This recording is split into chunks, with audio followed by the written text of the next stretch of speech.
Ahora no está bien.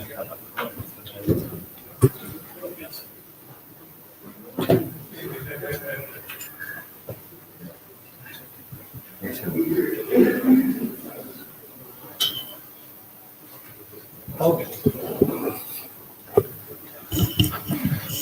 So let's try to start on time so we don't eat up your time for the break later on.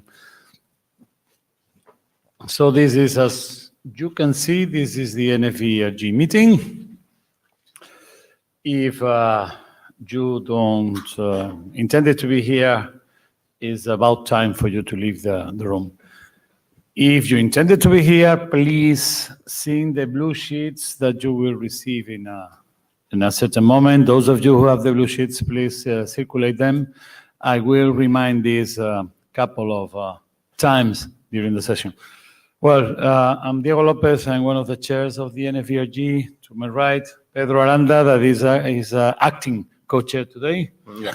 And well, let's start as soon as we can. This is Notewell that is adapted to the IETF situation. That's just for you to know under which conditions anything that is said here or commented will be, and a list of links for more information. Second, usual request is about that we are going to present a few documents. It's about you to. It's a plea to you for being active, reviewing the document, flooding the list with comments, ideas, or suggestions for the review for the authors, in the hope that because at some point of time you will be authors as well, and you would like to have your documents thoroughly reviewed as well. A few reminders of links, etc., where the materials, all the slides that have been prepared for today are available on the material sites, including pointers to the drafts that will be discussed, the links for remote participation. I know you don't need it, but for the sake of those connecting from outside, the mailing list, if you are not subscribed yet, web and wiki. And if you're curious about the notes that Pedro to my right and Linda, where's Linda? She told me she was going to be here. Well, hopefully what Pedro is going to take and what Linda hopefully will be taking soon, if you're curious, you want to correct your names, you want to make any comment or change of what you said at the mic or whatever, the Etherpad is there for you to. It would be desirable to have, Linda's here, thank you. And if any of you is willing to connect to the Jabber room and act as a scribe, simply paying attention to what others say and go to the mic to transmit any question from the people participating by Jabber, that would be very, very much appreciated. It's something very simple. You have just to keep reading a screen that, very seldom gets any questions, and bring the question to the mic. You won't be held responsible for anything that is said on Jabber. You are just a messenger. Anyone? Okay. That's it's always encouraging having a so collaborative audience. Another announcement about research-related events. In the old days, we had a list here. This has changed because we have too many lately, which is a good sign. And what we use is a list, the NFVRG list for announcing this. Any call for papers, any call for demos, contributions, whatever, please use the list for that. But please limit the announcement to research-relevant events, not to announce new releases of software, not to announce for sure seminars on products or whatever. Otherwise, we should have to moderate the list. If you have any doubt whether a particular announcement is is appropriate or not, ask us. We are here to help you on this. Finally, before we move on the agenda itself, just a few announcements. One is that the draft that we call originally the gaps, or the one on the technology situation, has passed the IRSG poll, so we hope to go to the IESG for analysis, and it will be hopefully soon in the RFCQ. Second is an announcement that we will have an interim meeting on the week 17, the one starting on the 23rd of April in the Bay Area. We still have to decide the concrete place, but it will be duly announced on the list. The idea is that a few of us have been talking about model-driven optimization, how you can rely on model definition to optimize placement and the life cycle in general of network functions. And there are a few people working on this there. There is an event, an industrial event that is happening in the Bay Area during those days. So we will take the opportunity to have, it will be a half day, depending on the number of speakers, it will be a half day or 1 day event in which the idea is to present use cases, results on this idea of model-driven optimization. If you happen to be in the surroundings, you will be most welcome. If you are willing to participate remotely, you will be most welcome as well. So I want to draw your attention as well to other relevant documents and results that we won't have time to present today, but it's something that I would like the group to consider, to make some comments, remarks, whatever you have on them. One is a new version of this draft that was presented in Singapore, if I remember well, on anticipated adaptation. I don't have put a direct link or explicit link because it should be easy to find it on the data tracker. Second is a document that was published on this December. It was presented in the IEEE NFVRG conference that I found very interesting. I invited the speaker. We could not make room for him, so this is the reference is on the verification of service chains, and is I think it's very much connected, or is an advances what we have in, if you remember, a document that's been around this group for quite a while on precisely on service chain verification, and I think it's a worth reading. Finally, something that has been presented at the ICNRG that we had to balance the agendas. So is a paper on on the experience of deploying ICN stacks using NFV techniques. So it has been presented and demonstrated at the ICNRG. So if you are interested, go to the material site. You will find it on the under ICNRG. Well, basically, just to finish, a few remarks on the agenda of the IETF. There will be on Friday. Yeah. There will be above. No, on Thursday. On Thursday, there will be above on a proposed group that is called CAMS on network slice orchestration, and there will be the second above, and this is the moment in which it will be decided whether it will become a working group or not. If you're interested in network slicing, pay a visit. We have been discussing this morning the I2NSF capability model. If you're interested, have a look at it. This morning there was a IETF open. I know I'm late, but if you're interested in how IETF is evolving in general, you can go for and look at the materials. And there is a BARBOF on edge computing today as well. Whoever is interested, I don't know if Sheng is here. No, I don't see him. So, well, I can give you some details later on if you are interested in participating. Whatever else you have, we will go at the end. Hopefully, we'll have 10 minutes for open mic and any matters related, so we can discuss about this. We can make a short presentation of some of the drafts on the documents that were that they mentioned before that are not part of the agenda currently. So we will move on and go for Carlos to take care. If you don't mind, Carlos, deal with your three drafts in a row, and then we hand the talk to Pedro. Okay, thank you.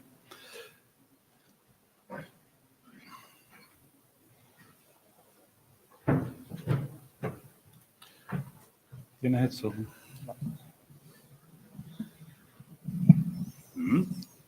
No.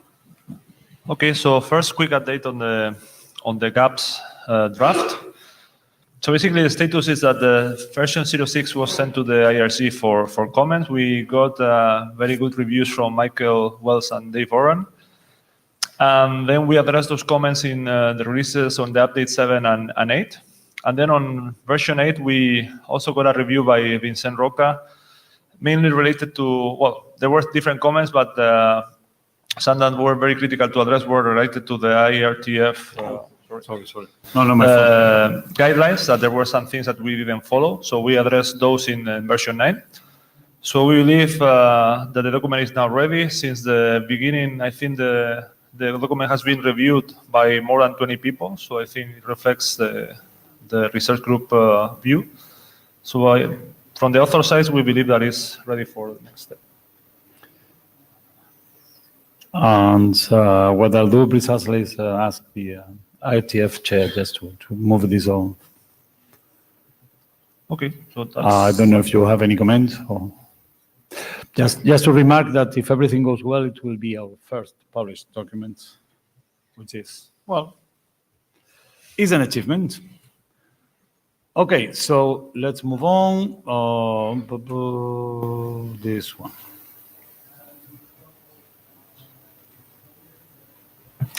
Okay, so this is an update on a document that has been around for a while. Basically, it's about multi-domain virtualization, multi-domain orchestration. Originally, this work came from one project that we are involved. And recently, in this version, actually, we merged or we joined, team up forces with another project that is now basically taking or leveraging on the results from the original project. So you can see that the number of authors has increased, and now we have people from CTTC, NEC, SSA, Networks, Mirantis, and Interdigital. So the rationale of the document, I will spend just 1 minute on this, is about the need for multi-domain orchestration. So there are scenarios, even for the pure point of view of infrastructure, where you want to orchestrate resources from or belonging to different domains, and also from the point of view of services that you may want to put in or join or put together functions that are managed by different domains. So this was the base rationale for this kind of document. Then there are things that need to be done that are not yet done, considering SNFV architecture in order to enable this multi-domain orchestration, and there is room for IETF protocols to fill some of the gaps that we found there. So with that in mind, we started this document with basically with this 5GX project that is a project dealing with multi-domain orchestration in particular. And then now it's also getting input from another project that is called 5G Transformer, which is also doing this in a more global scope for slicing, for vertical industries, and considering federation of domains. So here, just to show what has changed in one single slide, you can see that there is a lot of new comment. Even the size of the document has increased from 16 pages to 33 pages.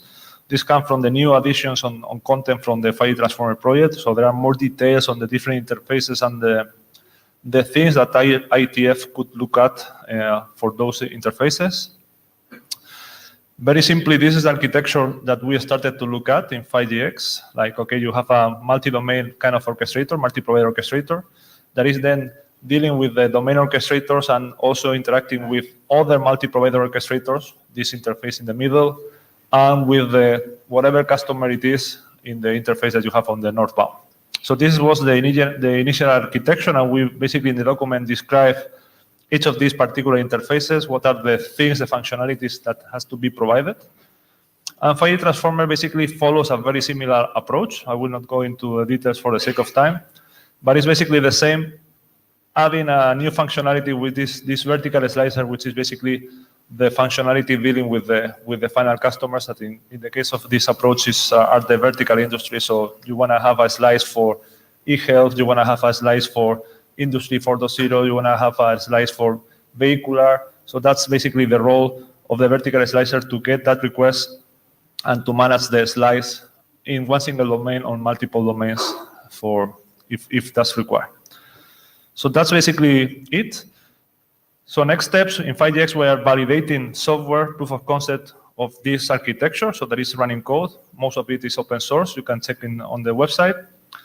This will be taken by 5G Transformer, as I mentioned. So there is a commitment from people to leverage on that result and evolve.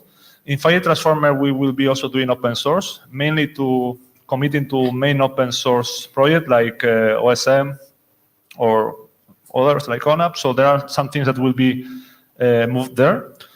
So question is, or request is, for the people here to provide feedback on this. We believe that is a lot of content that may be useful in a very valid topic, that is multi-domain orchestration. Well, eventually we believe that it's a topic that could be potentially adopted, but that's for next discussion, not for future discussion. So if you have any comments on this, that will be very appreciated, or on the mailing list. So okay, any comments? Looks like not. Then we can go to the next one. Sorry? We can go to the next. We are fine on time, right? Yes.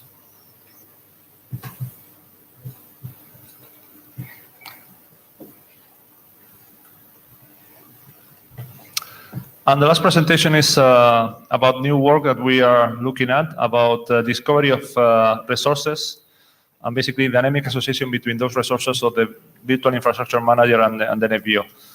So basically the motivation here is that we are looking, or there are some scenarios in which the resources are dynamically appearing and disappearing and volatile or mobile. So you cannot assume like a data center environment, which everything is kind of fixed and known, and you can pre-configure things, but it's more about, okay, I have resources on my mobile device, on my car, on the access infrastructure, and then I connect and I may be discovering those resources that I can potentially use and orchestrate. So with that idea, basically what we want to look is into dynamic association and discovery of virtual infrastructure manager from an orchestrator point of view. Basically, we understand that the VIM, the virtual infrastructure manager, of course, has NFVI resources associated. So what we discover is the VIM from the NFVO point of view, or the other way around. From the NFVO, from the VIM, we discover potential NFVOs in a mobile dynamic environment. So this is what we have in mind. So some examples of the resources of the scenario, that we are considering. On the top part of the figure, you see that is in the network, there is some orchestration capabilities, of course, with some resources available, but the idea is to also discover resources that are mobile, that get attached to the network, that can potentially be used by that orchestration intelligence in the network. So the idea is how to make those resources, mobile resources, advertised and discovered by the network. On the bottom part of the figure, what we get is a mobile orchestrator that is connected to a network, and basically that orchestration capability or intelligence wants to discover resources that can be orchestrated to be used for a particular functionality. So it's the mobile NFVO connecting to the network and trying to discover potential resources that could be used in the infrastructure or even by other mobile nodes that are available. So that's, in a 1-minute summary, the idea behind the draft. So this is not standardized in NetCNFV as far as we understand. We believe there is room for this to enable protocols to convey this discovery, to enable this association between the VIM and the NFVI and the NFVO, in dynamic environments. So again, the idea is that for you, if you are interested in working with that, let us know. We will now start looking into potential solutions. There are some projects where we will be doing proof of concepts of these solutions. So comments are, as usual, very welcome. And that's it.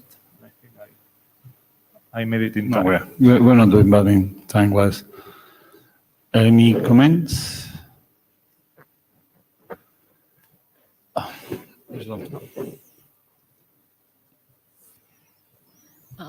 This is Linda Dunbar from Huawei. So when you talk about advertising Vim and NFVO, who do you advertise to? Basically, imagine that you have a manual architecture. So you have an orchestrator, you have resources, but you want to find more resources that you can use. So there may be some other devices that are mobile that have available resources, and you advertise them in the network for others to potentially associate those resources and use for a given time. So you basically advertise for potential users of those resources, the resources that you have. So are you talking about compute, storage, Yeah, you mean that, yeah, resources? compute, storage, networking capabilities, depending on the use case. We have different use cases in which, depending on the use case, there are different resources that you want to advertise. But yeah, in general, those three resources, compute, storage, and networking, yes. Okay, thank you. Well, I have another question. Especially, I understand one of the directions. I understand some infrastructure announcing availability, but I can hardly imagine the need to discover an NFVO. I mean, an NFVO is something that requires a strong trust foundations because it's going to control everything that you deploy. I find it a little bit unusual or strange. Well, the idea is that you have resources available, and of course, you will have to solve this trust thing. So it's part of the discovery is also you made your resources discover or available for those that can use them, not for everybody. So of course, there is some trust Okay, so the offering would be of the resources, and there will be mutual authentication It's not for anybody to use, but okay. For those that are authorized and you have the proper relationship. No, I thought that you were proposing as well to have an NFVO for hire or as a service or something like that. No, that's not what we mean. Okay, thanks. Okay. Well, Pedro. Okay. Me mandaste solo un PDF, ¿verdad? Ahora va a ser la parte divertida.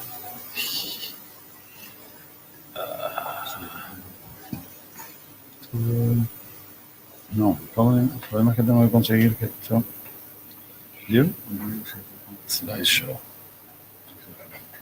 No, tengo que mover. Lo tengo que mover antes, espérate.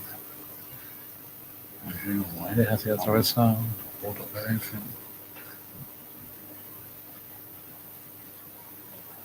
No, yo lo tengo que hacer ahí. Es que esto es una putada. Okay, very quick update. This is the draft I was presenting when I was still in Berlin. So since that time, we've had... What is this doing? No, that you had to... Let me... No, I had to pause it. And then you had to... Fine. I don't know if you can use it. Let's see. No. Okay, and I'll tell you the next one. So this was presented in Berlin last time. It was already full. I got some volunteers to read through it, so thank you very much for the reading. I then integrated all the comments I got from the people. Most important thing is that we have a real live implementation, which is completely finished and available in the GitHub there. Main, if you want, drawback is that it needs an Open Daylight to run on top. Highlights, it generates output for the legacy OpenMano and OSM and provides a very clean template for adapting for any other platform or format you might need. Next, please. So I have to recognize I have a love-hate relationship with ODL. And one of the things this project really needs is to have an update for more recent frameworks in ODL, or even to make it ODL independent. That's something we are looking for, how to see how to progress. And then the other challenge or plans for us is to apply it in real life. So we have a European project, which is the MUMMI project, doing measurements and stuff, and we are moving that into an NFV environment.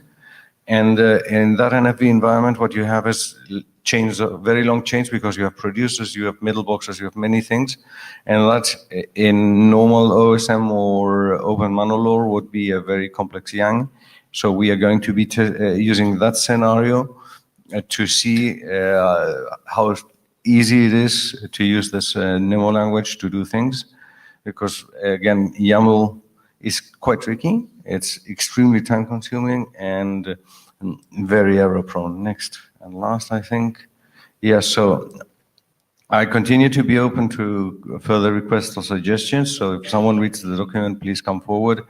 And if in a reasonable time there's none, I would like to see this draft moving in the pipeline and maybe being adopted in the work group, and hopefully at one point in time seeing the same result as Carlos is seeing in these days. So that's all. Any questions, any comments?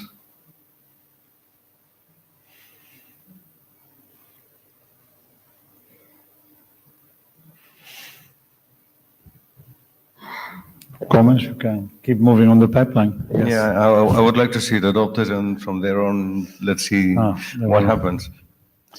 I think when we have some direct, when we can add some direct operational or usage experience would be ideal. I mean, Yeah. we had some results from Yeah, this. maybe then what you're saying is another turn with incorporating results from what we've been doing in MAMI, for example, for the next for the next meeting. Okay. Okay. Point taken. Okay, so if we move into now, I have to. No pasa nada. Más grave. Vamos bien. So now I have to recover my mouse that is somewhere. Yes, here. So let's move on. The next section that we have in the agenda was precisely a couple of introductions on NFV-based experimental activity facilities that are being both of them have been deployed as part of the FIRE European program. First one is 5G in FIRE. Aloisio, I'll open your slides deck right away. Here you go. So the idea here then will be introduce the 5G in FIRE as a NFV-based experimental facility in this IETF meeting. Mike. Mike, talk to the end or move it. Don't worry. I mean, move it that you are more comfortable, but stay on the pink square because the people that are remotely is the way they can see you. Well, the overall goal of the 5G in FIRE is basically to build an extensible 5G NFV based ecosystem focused mainly on vertical industry. For this case, this platform is based on two main principles. First one is the architectural standards based in the ETSI NFV reference architecture. Second is based in the open source technology. To validate and also to initial the platform, we are focused on two vertical industries, the 5G automotive industries and also smart city industry as the vertical. Actually, currently, we already have a 5G in FIRE ecosystem already deployed and operational. And I will talk later. We have already the open calls where we are looking for extend the functionality as well the new infrastructures to this 5G in FIRE platform and also make it available for new experimenters. Here, as you can see in these figures, I present the overall 5G in FIRE reference model architecture.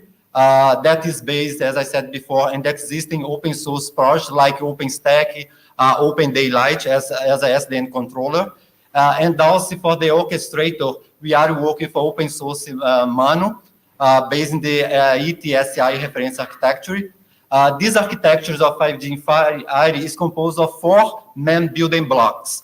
The first one, we introduce a new concept of VNFs that we call experimental instances of verticals, where we define the VXF. In this case, we are not looking just for network functions. We are looking to go beyond from the application layer, all the functionalities from the application layer until to the network layer. Then we have the automated management and orchestrations, that is ETSI compliant. And finally, we have then as the third building blocks, we have the 5G Infinity design and architectures framework by itself, where we can define new APIs and extend the include new facilities, as well as new functionalities. The last one, for building blocks, we have the network function virtualization infrastructure that include the compute node, the network node, or the storage node by itself.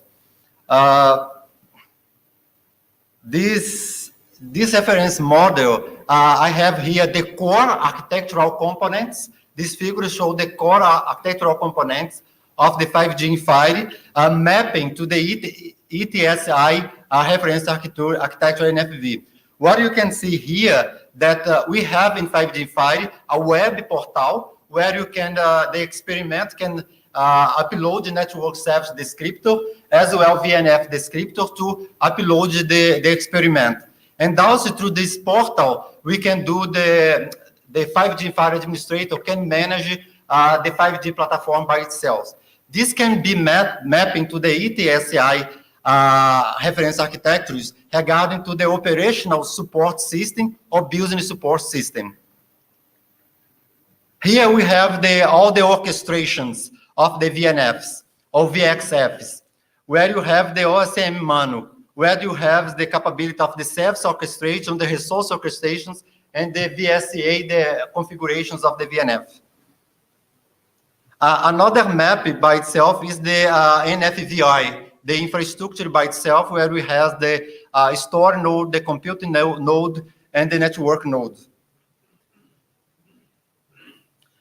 Basically, to validate this infrastructure, this ecosystem, 5G ecosystem, we have start with two vertical industries and at the same time 4 use cases. The first one is automotive industry, where you deploy a car overtake use cases to validate the platform.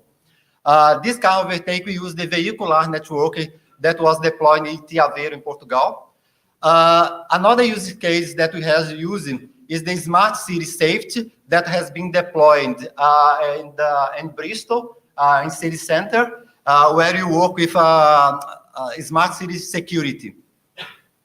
For both of these use cases, we deploy a VNF. The first one, we use a VNF video transcoder based in FFmpeg. And the second one, we implement a VNF based in the OpenCV, a FFmpeg video transcode as well, and a machine learning technique to do face detections. And both of them has been deployed in tests to validate the 5G architecture platform in real environment. The other use case is more generic. The first one, we use the ping pong, is a well-known network service to debug, test the infrastructure, mainly when we have the multi-site or multi-domain orchestrations. Then we have also our unified gateway, is another use case, generic use case, where we deploy the concept of 5G in a box, where we deploy in Bristol the LTE architecture, where we have in node B, okay, and the EPC, the core of the network. What we have done here is we virtualize the core of the network in the EPC and put this in the repository as the vertical in the 5G Infinity that will be available for the experimenters. The general idea of this case is to validate the infrastructure by itself and also serve as inspirations and motivations for new incoming third parties and experimenters to extend the functionality that we had provided in this beginning of the project. All these use cases is available in a week, in 5G Infinity web portal as a week, and serves as a guideline for new experimenters and new facilities that intend to join to us. Basically here, I'm gonna go to show quickly here how works the 5G infrared all ecosystem in terms of experiment. And then we have some animation here. If we manage that, if you imagine that this blue ball is an experimenter, and he has an experiment that he wants to deploy, right? And then we are expect that he has this experiment descriptor, could be in YAM or Tosca. Then he will be deploy this to the 5G infrared portal. In 5G portal, he has this. He needs to be registered before to deploy something. Once the experiment is registered, he will be available for him all the registers available VXF or VNF for the vertical industries, where he can instantiate, modify, and update using in his experiment. Once the user has submit his network self descriptor or VNF descriptor, he can do all the configuration where he can choose in which facility he wants to run his experiment. Since we are working with multi-domain. In our case, we have deploying a facility, a test bed, in IETF in Portugal, another one in Five Tonic in Madrid, and another one in Bristol, University of Bristol. Then he can choose here where he wants to run his experiment, and at the same time, he can schedule his experiment. Once he has submitted his experiment, the managing orchestration, in our case, OSM Mano, we will receive this via API from the portal connect to the OSM Mano, the network service descriptor, and then we proceed with the right allocation of resources and which facility we're going to go to run and schedule the experiment of the users. For this, we have here the launchpad of the OSM Mano, where we are able to configure the network tenants as well the data center, which facility this experiment will run his experiment. Of course, as we are using the manager orchestrator, OSM Mano is based, we will receive the service orchestrator, we will receive the request for the portal, 5G Web 5 portal, and then we'll communicate with the resource orchestrations and the VNF configurations and abstract if necessary to deploy the experiment of the users in the specific facility or multi-facilities. Once this reconfiguration is done, as I said, we can deploy this in Five Tonic and Madrid, or you can deploy in IETF in Portugal or in Bristol. Or you can deploy this and multi-site orchestration at the same time. Since the user, the experimentant can have two VNFs that can be interconnected between them, but each VNF can be different sites. Currently, we have just three facilities operating, Five Tonic, IETF and Bristol. Currently, we are deploying, is under construction, a new facility that Federal University of Uberlândia in Brazil, that will be joined this as for the facility. Once you have allocated the resources of the experiment in the specific facility or multi-facility, then the experiment is almost ready to run his experiment, because we have everything connected now. You have provided the connectivity for the right VNFs or VXFs. Then he can run the experiments. Basically, we are looking to extend the functionalities and say welcome to new facilities that can enjoy the 5G platform. For this end, we have managed our what we call open calls, and we have two open calls. Basically, the first one is a year 1-2. This is a project of 3 years. This first open call is a call for experimenter and a new infrastructure, and they are also for the providers that want to add new functionality or new VXF or vertical industry. The second open call is the year 2/3. We are expected to receive new experiment that can explore and make better use of the 5G infrared platform. The total funds amount is here. Budget available for the third part that we are going to support them to join us in this 5G infrared ecosystem and helps to extend the overall the platform. Basically, the first open call in phase 1 is already closed, was opened in December of 2017 and closed in February 2018. The new one, the last one, the phase 2 will be launched in the spring 2018. The open call the second open call and phase 1 will be in autumn 2018. Basically, the open call includes 2 categories. The first category is the goal is invite the experimenter to use and explore the 5G facility that we have already, like IETF, 5G Madrid, and Bristol. The second category, we are looking to invite open source development of VXF developers to join to extend the capability, the functionality of 5G in 5. And also we are looking for invited designers to join us as extended the new facility. Currently, actually, we have 3 facilities operational. The fourth one is in Brazil, but we want to add more facility. Then the category 2 include new facilities coming. As I said before, the 5G FIRE overall platform or ecosystem is completely open source, is available, but all the code is available in GitHub. The use cases that we have deployed, 5G car overtake, smart city say that use FFmpeg, MPEG, video transcoder, VNF, and OpenCV VNF is available in public in the GitHub as well. We have the wiki and the website for new experimenters. The release that we have been using so far in 5G in FIRE ecosystem, the OSM manual is release 2, but we are right now trying to migrate to release 3. This is the main partners involved in this project. Us, Euroscom, Beacon, IETF, Telefônica, IC3M, USP Brazil, and University of Bristol, and Federal of Uberlândia, Brazil. Thank you. Questions? Short question. You have one prepared on the row. Yeah, Yakov Stein. I'm not quite sure I understand exactly what kind of experiments, in other words, where the VNFs can be. Is this just in the core, or could it be in the RAN? If I want to, for instance, the use case that came into my mind is changing splits.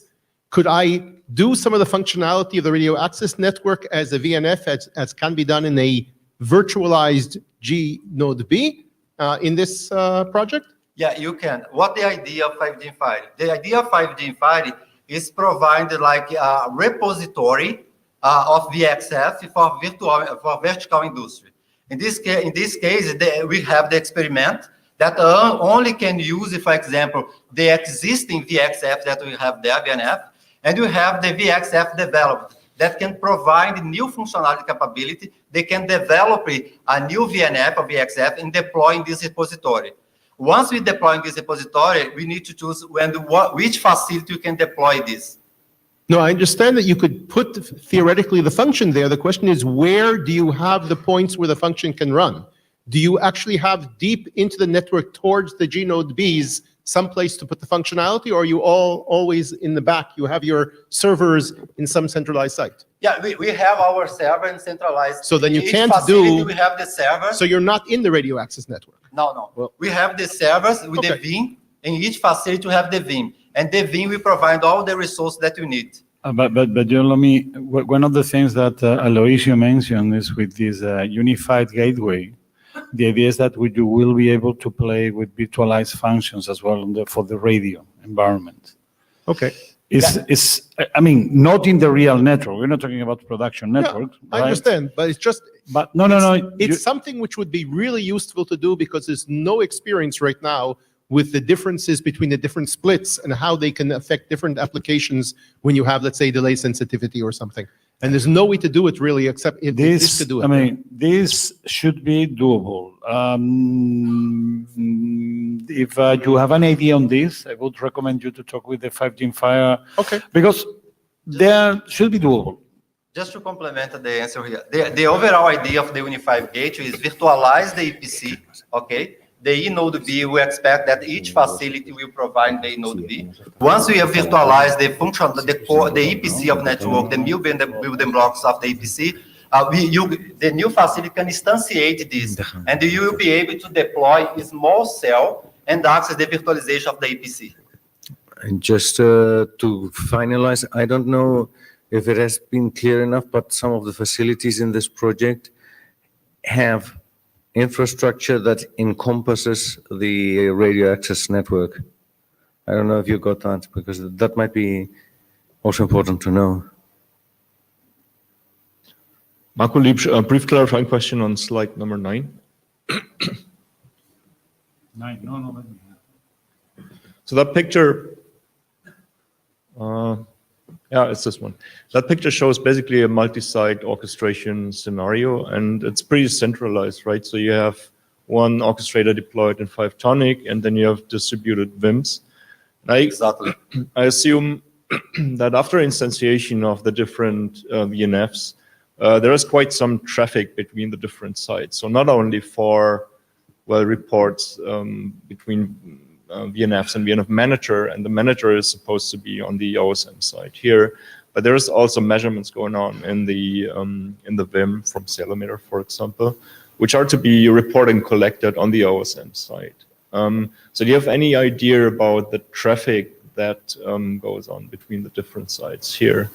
Not yet. Right now, as you said, the OSM orchestrator is in 5-tonic. That is able to orchestrate multi-site. In this case, it's Aveiro and the University of Bristol. And we are right now deploying and the kind of thing that we can measure the performance when you have VNF spread along of different sites. Okay, because that's something that struck me always. That's a picture you typically see in terms of boxes and lines in between. But I was always wondering if people consider offloading some of the NFV mono features to the different sites, just to reduce the load on the different sites in terms of, well, which kind of traffic goes on between them. Yeah, one of the things that we are looking to work is with a VNF migration.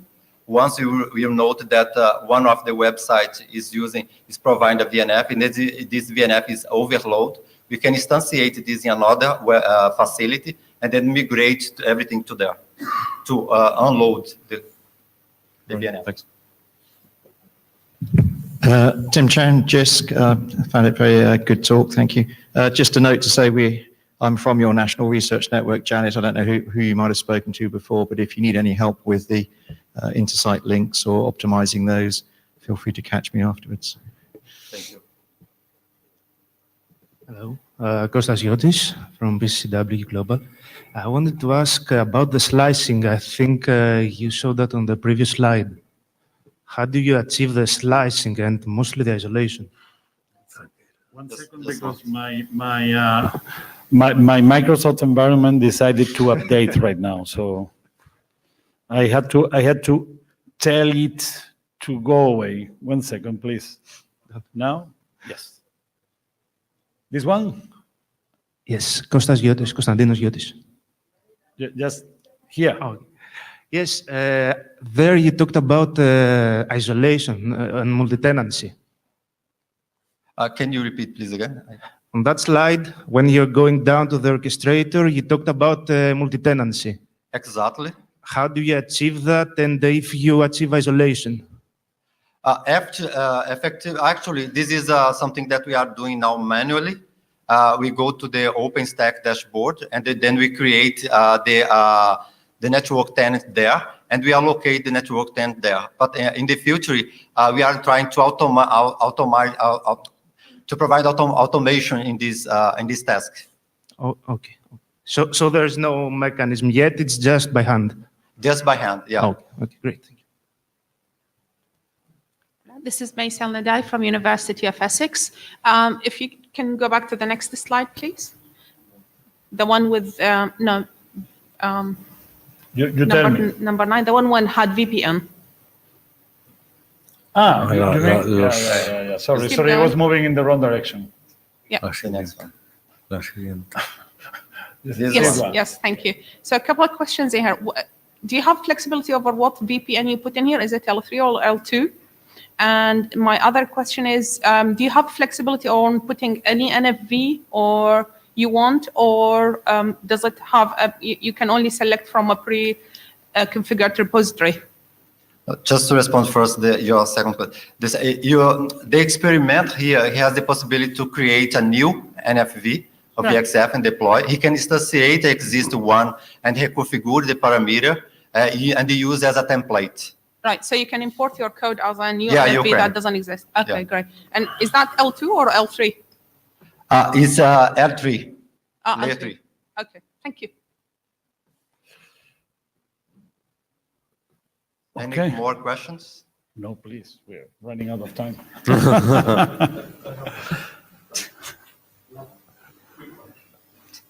Dinos Katsaros, Intercom Telecom Greece. I saw that you not only have network functions, but also application services like automotive support, for automotive.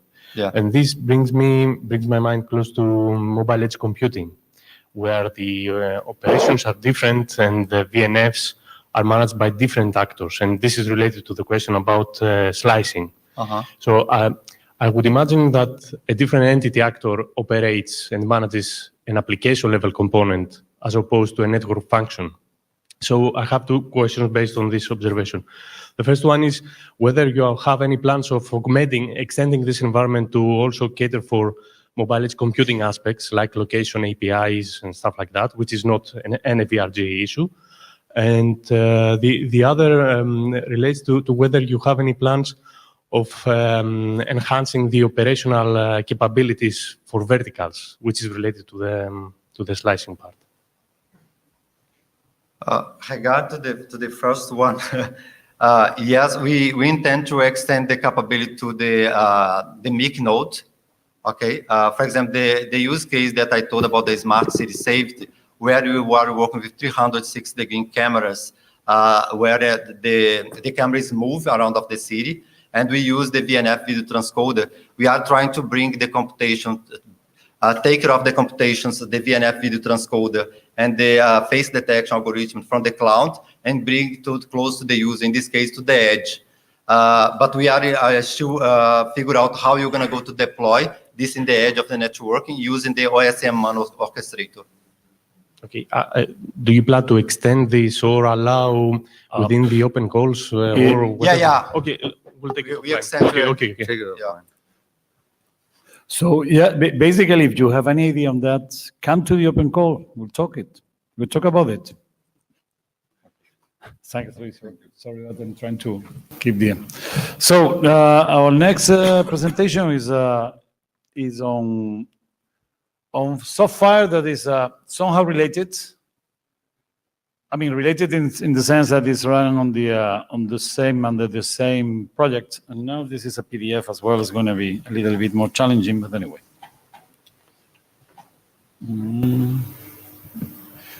If you don't mind to stand there. Yeah. Exactly. Yeah, hi there. I'm Sardar Vural from 5G Innovation Center, University of Surrey. Today I'm going to basically briefly explain to you our nearly finished European Union project, H2020 project, which has a lot of correlations with 5G in Fire project. This is about a federated and orchestrated virtualization testbed for network functions virtualization and software-defined networks, especially in the context of 5G systems. So the project basically has put a lot of effort in orchestrating a multi-site deployment across Europe in multiple countries. This involves Germany sites in Fraunhofer Focus and Technical University of Berlin, University of Surrey 5G IC Center, and Ericsson particularly, and also Deutsche Telekom was involved. And later on we had other partners like Assembly Data Systems from Italy. Other companies also provided their security solutions, as well as management and also connectivity solutions for the project. And the project also published a white paper regarding the construction of such testbed, with many practical implications when you actually use open source software, how you ensure interoperability and programmability in an environment. Many issues that we encountered when we actually realized this as part of the H2020 program. So the targets of this project were essentially to demonstrate and assess the level of maturity of a set of adopted software solutions, open source solutions for NFV and SDN. I think we are all familiar with the main solution in this space, such as OpenStack and OpenDaylight. And we would want to integrate these solutions in a federated testbed environment and then enable the use of this testbed to ecosystems of third parties across Europe. And we also want to support the third parties by providing them with a programmable, extensible platform for testing their NFV and SDN solutions. And we were particularly interested in 5G applications, either connectivity or new applications and solutions for new systems and exciting technologies. And the three key elements towards this were interoperability, operability, programmability, and security.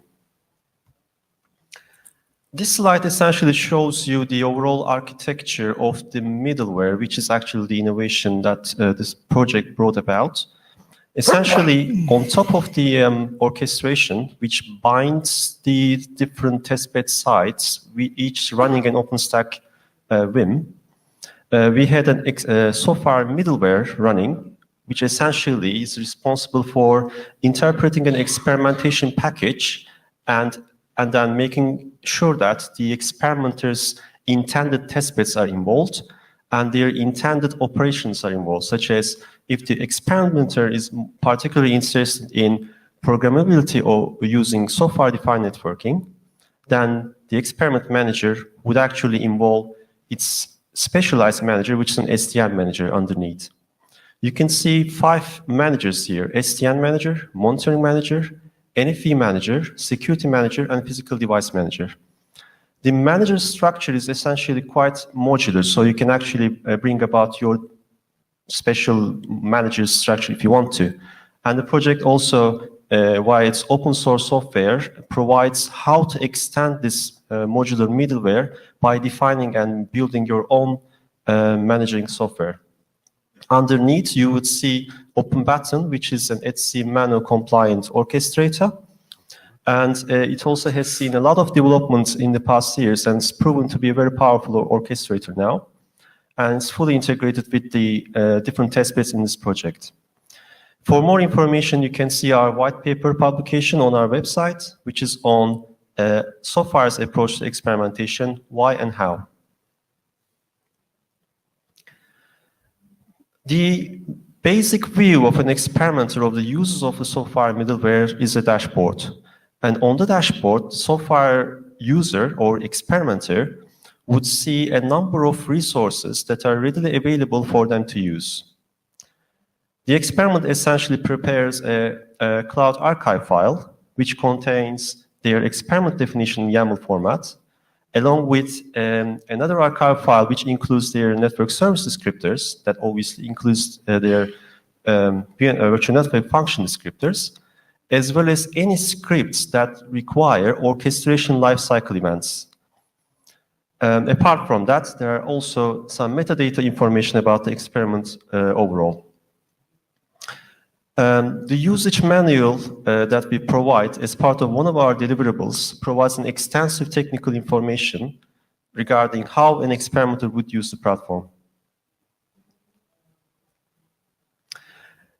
The experiment access and support essentially was a big part of the project because each experimenter comes with their own requirements, which are not always feasible with the platform you would want to you make available. Sometimes you need to make compromises, sometimes you need to make some special cases for them and provide some flexibility, but other times you would have to say no, because that would explain the idea of shared resources and a shared platform. Just like the 5G Empire project presented, we had open calls, and during this open calls, there were multiple experimenters running on the platform. To provide them with sufficient support and timely support, we had specialized dedicated Slack channels for each experimenter, as well as shared Slack channels among all open call participants. We also had a ticketing system which experimenters could use if they wanted to, which were then assigned to particular testbed owners. And there's a web portal where the experimenter can log on and perform their experiments. The past experimentation events essentially had quite a few objectives, with the main focus on interworking and interoperability. And obviously, as for any H2020 project, we were targeting for scientific excellence and industrial innovation. We wanted to extend the current federated testbed with new functionalities. So this is something we always emphasize in our open calls. Particularly for 5G applications, architectural extensions for NFV. So we had seen experimenters coming to us with who wanted to extend the functionalities of the orchestrator itself with some additional plugins. So because it's an open source software, they did have access to the API, and they provided their software with standard API descriptions. And then the support team basically enabled them to use the API exposed by the orchestrator. The experimentation way format is obviously proposals, feasibility check, and then there was a 3-month process for the platform access, and after all, evaluation of technical reports. You can see the first, second, and third wave of experimenters on our website as well. The past experimentation waves on so far had a lot of topics. This required a lot of back-end support for various topics. So you would need to really work with your experimenters 24/7 almost, because they would need to reach your platform whenever they want to within a 3-month process. So you need to reply to them in time. Otherwise, they can be off the track. But the good thing is supporting this many applications for the third parties created a really good ecosystem, and we were really proud about supporting NFV ASTM and especially 5G community for very popular topics recently. And we will be publishing 2 white papers about the experiments that were performed on our federated testbed. Sorry, no. Apart from the open calls, within its 27-month period, the project also did organize a number of hackathon events, which took place in 2017, 2 of them.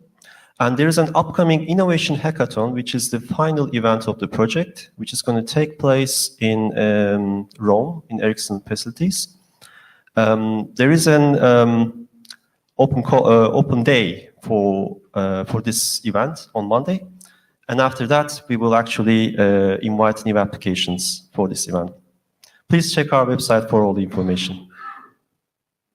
Again, I'm sorry, but I have... No.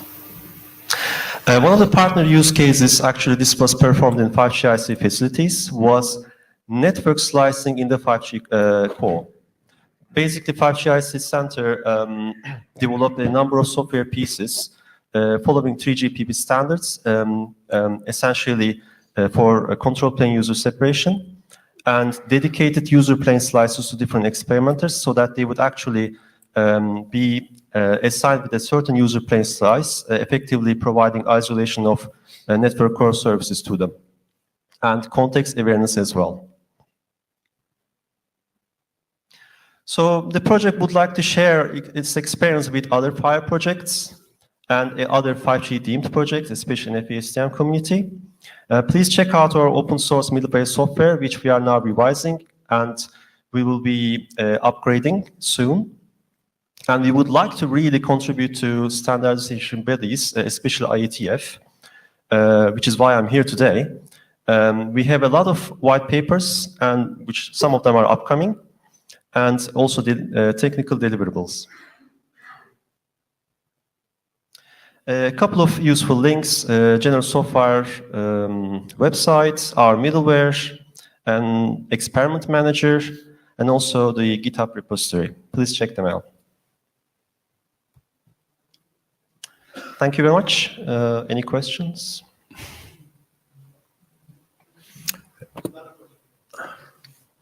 I have a short one while he goes to. Oh, so it was not a question. Fine. So, are you also going to be publishing the open button stuff on your GitHub, or is it going to be on the public GitHub for open button? Open button is already available. I think it should be in the GitHub of open button itself. So of the open button project, yes. Yes, it's open source. Thank you. Oh, please, Yes, thank you. Al Morton. Wait a minute. Is this on? just. Looks like it's on. Can you hear me? Yep. Yeah, I guess. Sort of? Maybe I should just go to the front one.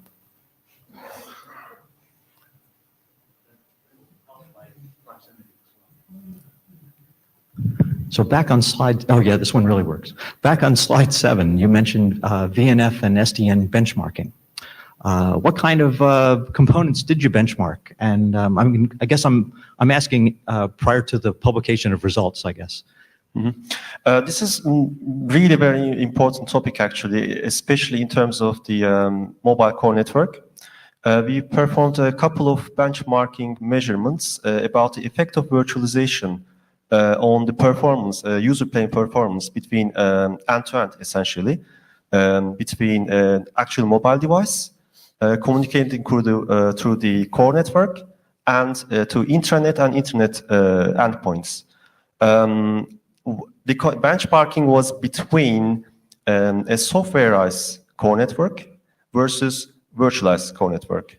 And in terms of virtualization, we also it wouldn't be benchmarking, it's a performance measurement of actual orchestrated deployment of mobile core network deployments, in which case the deployment was performed remotely from Germany.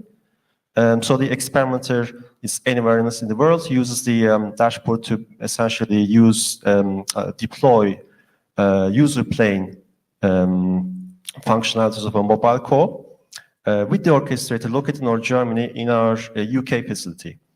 And we have demonstrated the end-to-end functionality between different network slices over the federated testbed during many demonstration events.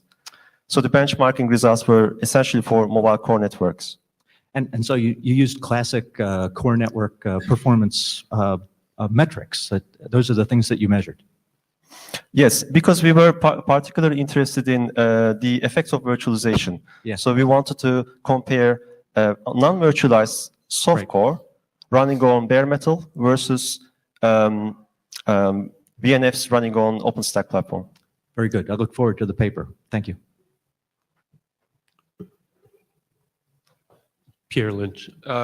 Just so I understand correctly, the results and all the tests that were run and everything are not published yet? They're forthcoming in the white papers coming up, or I just want to make sure? Some of the white papers have been published. There are 4 of them available on the website at the moment. The 2 white papers about experimenters will be published very soon. And we are also preparing a submission of a journal paper that would bring everything together, hopefully. What would be desirable is precisely that if you can share a link to the white papers, the ones available now, and when they become available in the future, you share it on the NFVRG list, would be really appreciated. Definitely. They are currently available on the website as well, and I would be very happy to share with IETF. Share it on the list, that would be...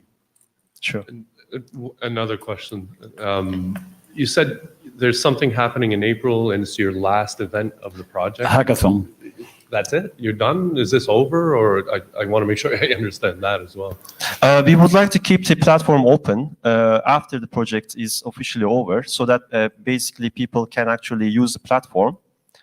So this would actually make it available for us to transfer our know-how and knowledge to next 5G and FIRE projects and related infrastructure projects. Tim, Just a fairly quick one. Did you manage to get IPv6 supported fully through the testbed? And if not, what were the problem areas you ran into? Can you repeat the question again? IPv6. Did you manage to get it manage to across put the whole IPv6? infrastructure? And if not, were there specific problems you ran into that would be interesting to share? That was not one of the focus areas, but interesting. All right, I'll talk to you afterwards. Thank you. Okay, thank you. Please Thanks a lot. share the information on the list as soon as you can. Thank you. Okay, I'm down to about half my time. So let's see if we can do this. I'm going to talk about something really, really controversial, and I was hoping to get responses from the audience, but I guess we're not going to have a time for it, so I'm going to run through it. You never know. We have 20 minutes. If people want to spend their break here. This is originally an hour talk. I brought it down to a half hour. Let's see what we can do in 20 minutes. No, Okay. no, I had to find where my 1 second because I had to find Okay. where my pointer is. Take yes. another minute. No, Okay. We're starting here. Quick reminder of something that I showed you in the first NFVRG meeting, long time ago already. I differentiate between a regular communication service like we've known in the past, which simply says, take this number of bits, move it from here to here. Maybe there's a delay constraint. Maybe you need at least so-and-so bandwidth, but that was pretty much it. And what I call a rich communication service, which is a combination of computation and communications. In other words, you take a bunch of bits from here to there, but on the way, you have to do all sorts of non-trivial computation on it. If you allow me, this is a reminder. Sign the blue sheets, please. I forgot to set it before. Sorry. And that's another reminder. Sign the blue sheets. In any case, so I'm going to be talking about rich communication services today. That's why I wanted to remind you. I've been using this term in the past. I'm going to skip this one.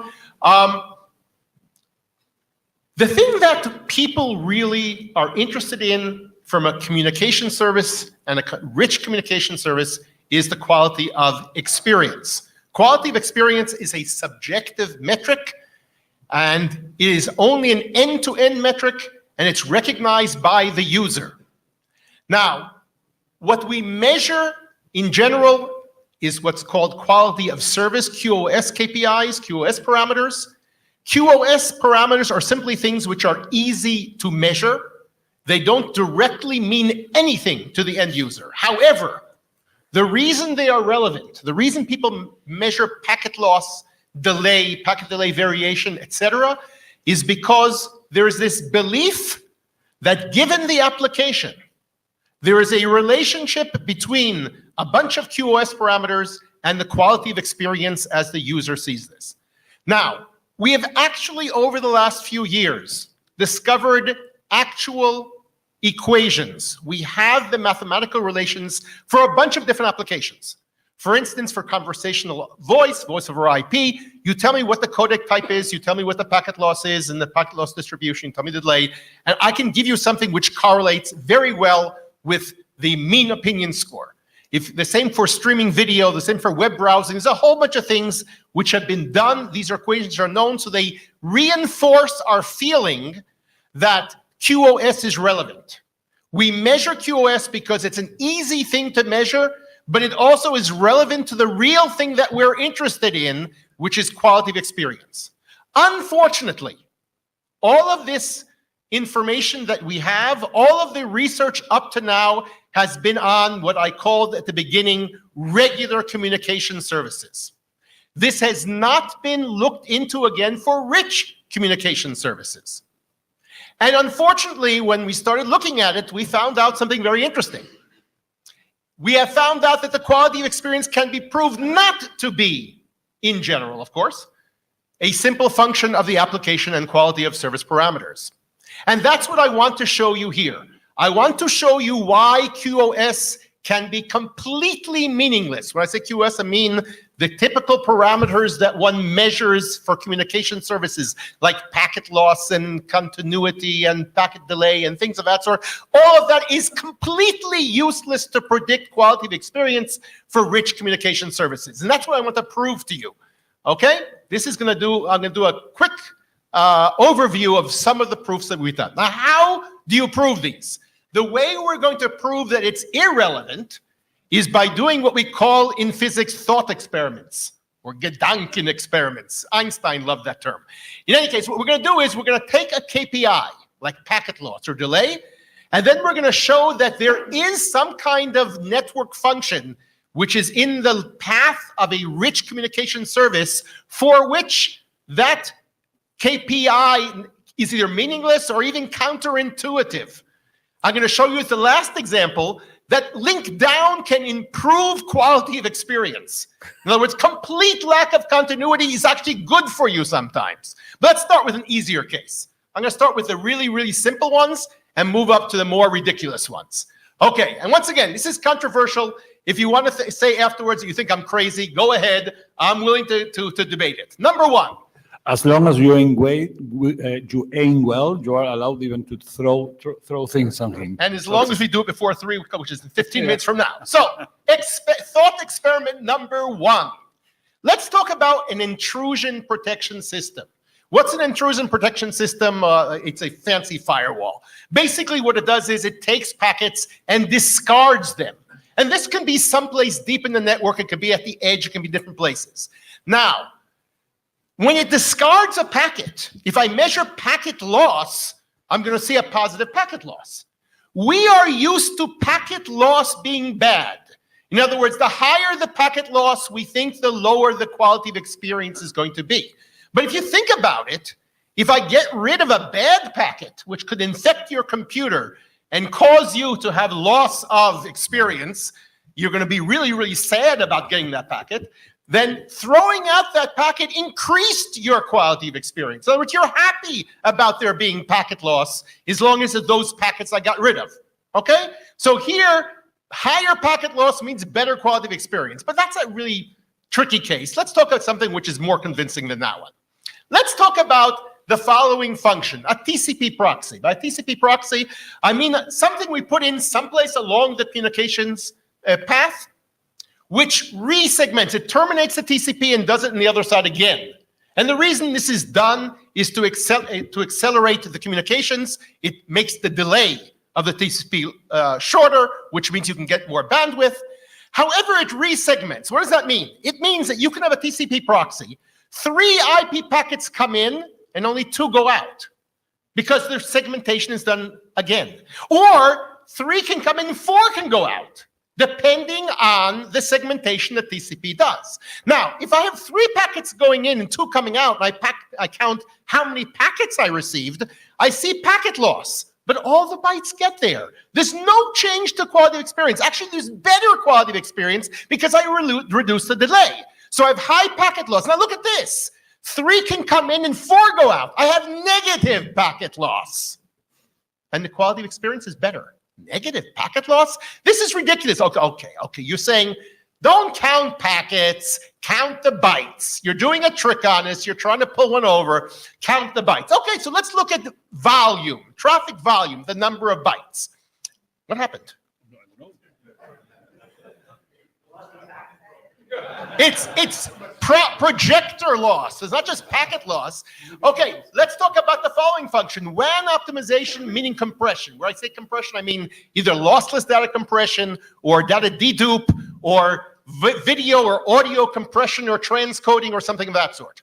All of these mechanisms take a certain number of bytes and output a lower number of bytes, but the same information is either heard or seen, so the quality of experience is the same. Actually, once again, after compressing, before the compression, I might have had too much data and I would have packet loss because of it. I compressed it down, everything flies through, I get this really good experience, and there are fewer bytes received than were sent. So traffic volume is once again counterintuitive. I lose the number of bytes I sent, and everything is better than it was before. So all of the people here who have taken basic information theory courses are saying, okay, bytes is not right. We have to look at the Shannon information in those bytes, not count the bytes, right? Well, okay, let's look at Shannon information, but look at the following function. WAN optimization, once again, but a caching server, a CDN, right? Now, if you think about it, if I'm being fed from a CDN cache someplace, and I measure packet loss, a very high packet loss, even lack of continuity, on the path from the original backend server to the cache, I can have packet loss of 90% and no one would know it. I can have lack of continuity, and the video comes through fine and everyone's happy. So packet loss doesn't mean anything. Okay, once again, you're saying that's a tricky one. Because many of you who are doing OEM and things of that sort are saying, well, you're looking at tricky cases.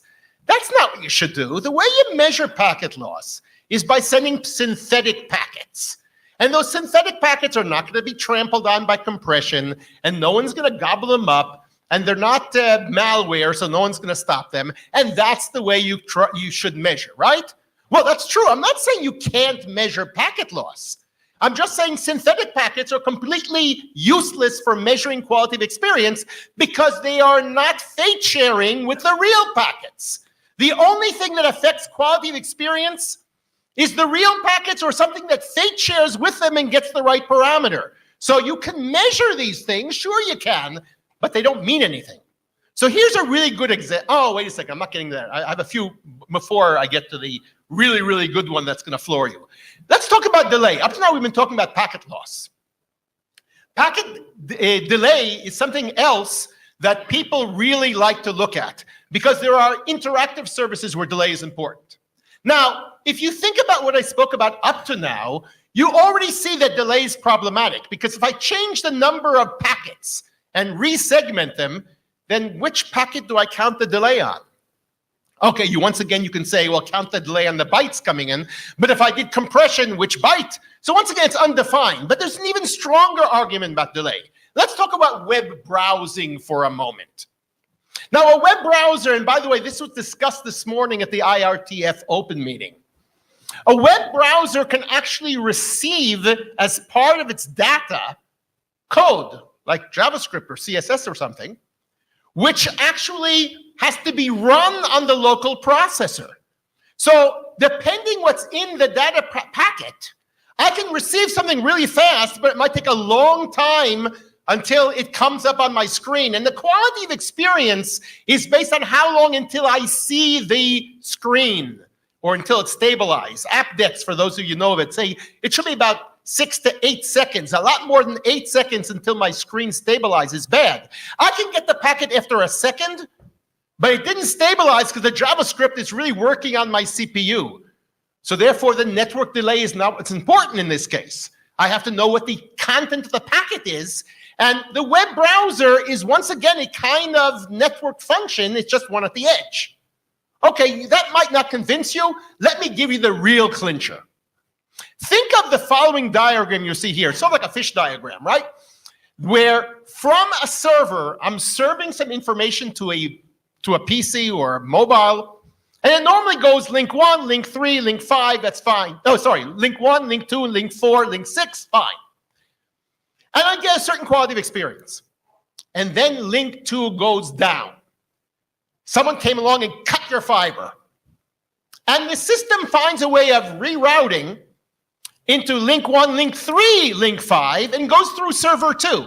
Now, it might happen that server 2 has a lot more spare capacity than server 1 did, or it might have a better upgrade of the software, and all of a sudden the end user has a better quality of experience. In other words, because server 1, which was along the original path, was either not upgraded or was undergoing a really bad time because a lot of people were hitting it, and I went to server 2 instead, my quality of experience increased, improved. What caused it? Link down. Now, we're used to link down meaning my service went away. I'm really unhappy. And here, link down improved the quality of experience. So all of these cases were all to show you that all these things that we've taken for granted all these years, that you can look at packet loss, and you can look at delay, and you can look at even link down, link up, and based on that, predict quality of experience, that's not true. Now, actually, all of this is even worse. Up to now, I was just talking about the function. That could have been an appliance. What happens if I have NFV now? Or specifically DNFV, distributed NFV. As long as I had fixed appliances, physical around the place, you could say, okay, I know that function is there, and I can take it into account when I'm doing my calculation. But once I'm doing NFV, these functions are moving around. They can be there today and not be there tomorrow. I don't know what's there because some orchestrator decides the best place to put that function right now is right here. A moment ago, it was someplace else. I don't know what's happening. So if I measure these QoS parameters, there's no way I can figure out what's going on. It's meaningless. I cannot predict QoE in this new world. So what do you have to do in order to be able to measure QoE? Well, one way is put your back up against the wall and say QoE is end-to-end. It's measured by the endpoint. Let the endpoint measure it. In other words, capture QoE estimation like it's done, let's say, in voice over IP, where someone is measuring the voice coming in. Or you can indirectly estimate QoE based on the user's behavior. If a user is using a thing and you see all of a sudden he's resetting his TCP connection, in other words, he's saying, this is bad, I'm going away.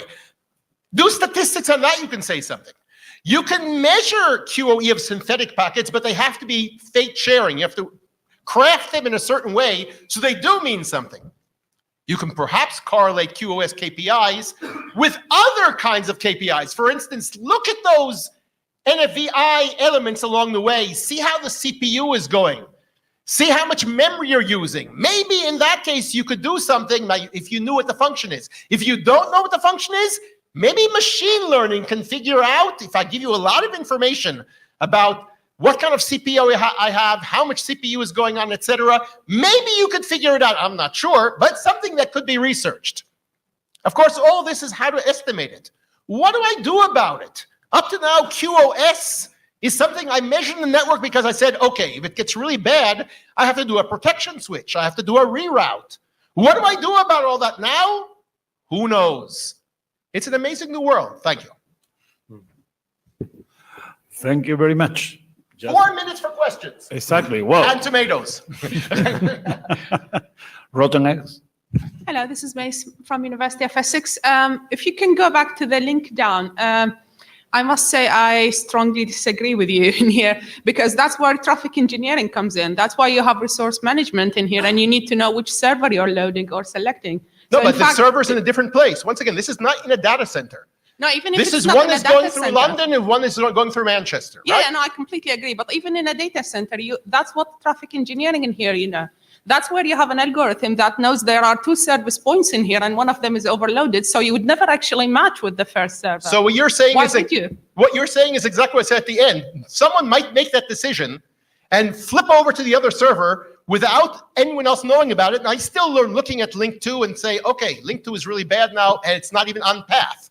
So I agree with you. Absolutely. That's true. That's a trust issue, Then if we trust in here that if we have such a poor trust in our algorithms that we are actually happy that the link went down because it directs us to the bad server, we have bigger issues in here, I'm afraid. We have big issues. I agree. Please, the blue sheets, remember them, fill them. Otherwise, we will be packed in a small room next time. Kyle Rose, Sandmine.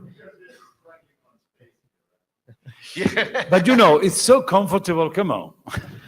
We have a lot of quality of experience having a lot of free. Yep. All right. So, regarding the packet loss metrics, I think part of the problem there is we're just missing a bit of information in the equation. When you say that we're having problems with packets being added to the stream or removed from the stream, if you were to just take those into account in the quality metric, wouldn't the problem go away? Once again, byte count doesn't work. Shannon information doesn't work. Give me the equation. Let's try it. Show me what I can do to actually know that the end user is getting the same data or better data. If you have an equation like that, fine. Let's try it. All right. Well, maybe we'll talk after. Okay. Al, you have a minute. Yes, thank you, Yakov, for your entertaining presentation. Al Morton. I think I can solve almost all of those problems. I'm not going to do that now. I think that the fundamental theme is measuring separate things separately. And that even comes down to your endpoint argument. You measure the network side, you measure the player buffer side, and you measure the rendering side. Right. And once you know all of those, then you know sort of the end-to-end thing. Well, that's what I say here. However, no one knows an explicit equation right now to do that. I also feel that if you put more information in here, then maybe you can get to something. But all the work that people have been doing, including myself, over the years of how to make these explicit equations, none of that works. So it's opening up a new field. I think there's definitely something new here, but please don't run around telling people that packet loss is meaningless and delay is meaningless. Come on, man. No, it's not meaningless. It can be counterintuitive. In other words, high packet loss can be good for you. Okay. Yeah, don't say that either. Thank you. Thanks, everybody. Okay. Thanks, and thanks to everyone, because we have made it just on time.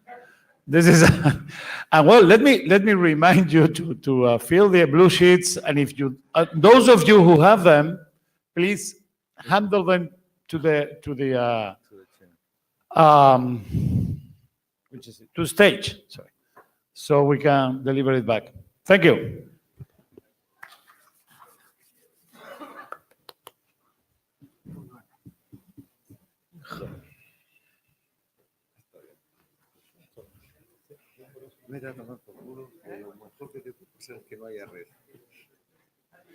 I don't know where they are. Who has the blue sheets, please? I'm serious.